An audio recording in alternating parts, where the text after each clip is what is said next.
Use a regression to determine a sinusoidal model for the data set above. Identify the amplitude of the model rounded to the nearest tenth. So what we're going to do is we're going to go off to a calculator. We're going to type this in, do Sine Reg, and come up with an equation. Once we have an equation, we'll be able to identify the amplitude of that equation just by looking at the function that we're given. All right, boys and girls, let's do Sine Reg. Start out by going to Stat and then hit Edit.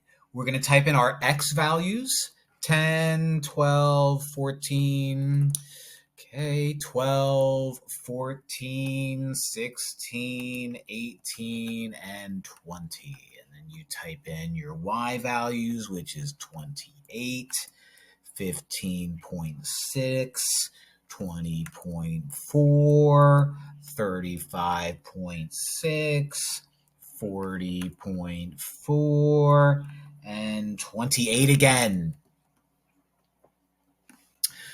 The way you do Sine Reg is you go to Stat, you go to Calc.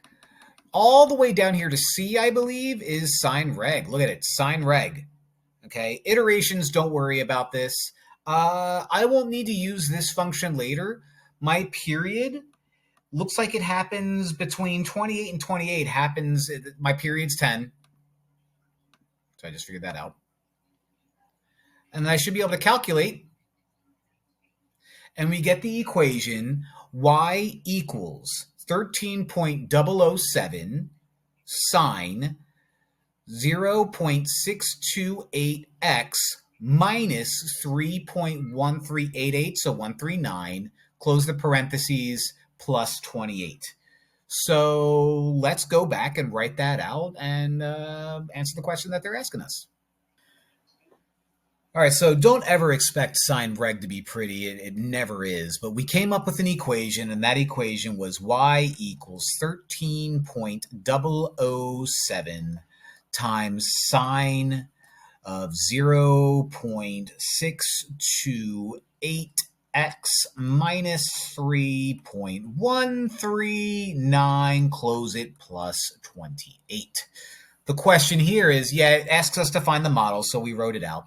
Identify the amplitude. Well, the amplitude is the number attached to sine at the very beginning. So my amplitude is at 13.007. Okay? So there you have it. It's a sinusoidal regression. I love it so very much. Like and subscribe.